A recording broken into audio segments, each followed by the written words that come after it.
Hello everyone, good day सभी viewers को।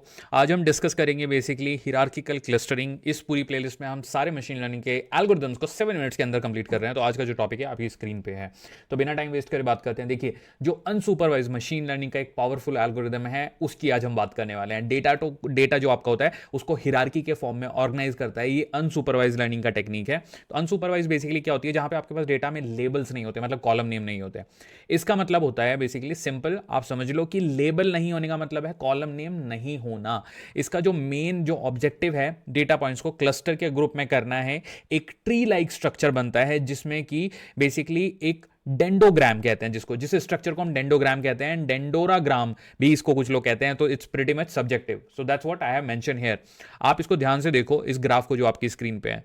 सो दो एंगल से हिरार्किकल क्लस्टरिंग अलग होती है compare to any other algorithm. Okay, यहां पे होती है एक बॉटम अप अप्रोच जिसको कहते हैं एंग्लोमरेटिव, जो कि मैंने मेंशन किया है। बेसिकली इसको कहते हैं बॉटम अप अप्रोच, जहां पर जो डेटा पॉइंट्स होते हैं इंडिविजुअल क्लस्टर के शुरू हो जाते हैं। एंड देन सेकंड होती है इसकी कौन सी अप्रोच, जो कहते हैं टॉप डाउन अप्रोच, जिसको कहते हैं डिविसिव अप्रोच, जहां सारा डेटा एक क्लस्टर से शुरू होता है। जनरली जो सबसे ज्यादा यूज होती है वो एग्लोमेरेटिव अप्रोच यूज होती है, जिसको हम बॉटम अप अप्रोच भी कहते हैं। एंड दैट्स वाई आपको ये टर्मिनोलॉजी याद होना बहुत इंपॉर्टेंट है। इस विजुअलाइजेशन में जो आप अभी अपनी स्क्रीन पे देख सकते हैं, डेटा पॉइंट्स ग्रेजुअली मर्ज होते हुए एक डेंडोग्राम फॉर्म कर रहे हैं, जिसमें आपको हिरार्की क्लियरली दिख रही है।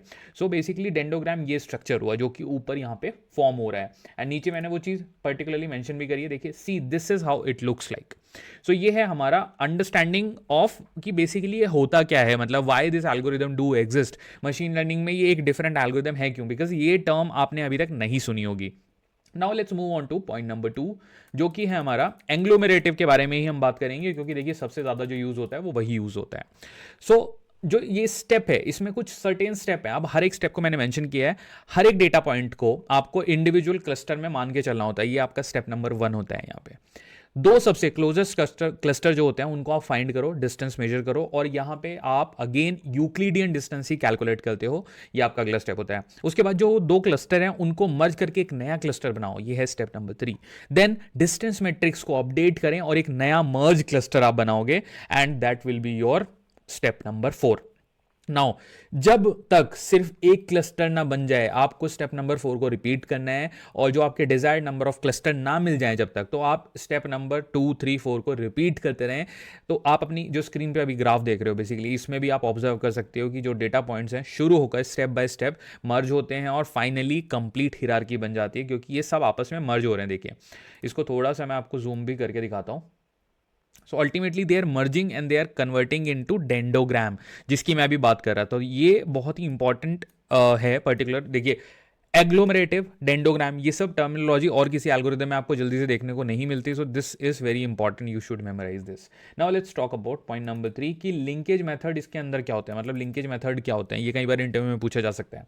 सो हिरार्किकल क्लस्टरिंग में जो क्लस्टरिंग के बीच डिस्टेंस कैलकुलेट करने के लिए अलग अलग आप लिंकेजेस मेथड को यूज करते हैं, उसी की बात कर रहा हूं मैं।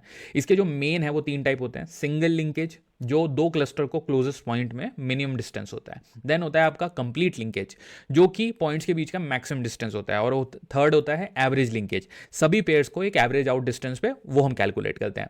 तो जो सिंगल लिंकेज है वो एक चेनिंग इफेक्ट देता है, कंप्लीट लिंकेज एक कॉम्पैक्ट क्लस्टर बनाता है, और एक एवरेज जो बैलेंस्ड अप्रोच है वो आपकी एवरेज लिंकेज है। ये जो चॉइस है डेटा की, ये नेचर पे डिपेंड करती है डेटा के। जो आप अपनी स्क्रीन पे अभी डायग्राम देख रहे हैं बेसिकली, तो इस विजुअलाइजेशन में आप ये देख सकते हो कि एक कंप्लीट और एवरेज लिंकेज का जो एग्जांपल है वो मर्ज करके पैटर्न बना रहा है। So that's how you can see the difference all types के बीच में। देखिए, एवरेज भी है, सिंगल भी है, कंप्लीट भी है, एंड देन वॉर्ड भी है। वॉर्ड उतना ज्यादा यूज नहीं होता, but these 3 you should be knowing. Okay, single, average and complete, ये आपको याद होने चाहिए। अब बात करते हैं पॉइंट नंबर 5 के बारे में, जो कि डेंडोग्राम से क्लस्टर कैसे डिसाइड होते हैं, क्योंकि डेंडोग्राम तो आपने बना लिया। ओके, नाउ हिरार्किकल क्लस्टरिंग का जो आउटपुट है वो डेंडोग्राम होगा, ये आप याद रखो। जो ट्री डायग्राम है जिसमें कि मर्जिंग की जो हाइट की डिस्टेंस है वो रिप्रेजेंटेड करती है, ये इसकी हाइट्स हैं। हर एक डेंडोग्राम की डिफरेंट हाइट होती है। जो ऑप्टिमल क्लस्टर डिसाइड करने के लिए हम डेंडोग्राम में एक हॉरिजॉन्टल लाइन बनाते हैं बेसिकली, जहां कट लगेगा, जहां पे वो आके मर्ज होगी, जहां पे भी वो मर्ज हो रही है दूसरे में, तो एक लंबी वर्टिकल लाइन वाले हाइट पर कट लगाना बेटर होता है, ताकि एक लार्ज मर्ज, जो बहुत बड़ा मर्ज है, उसको आप अवॉइड कर सको बेसिकली।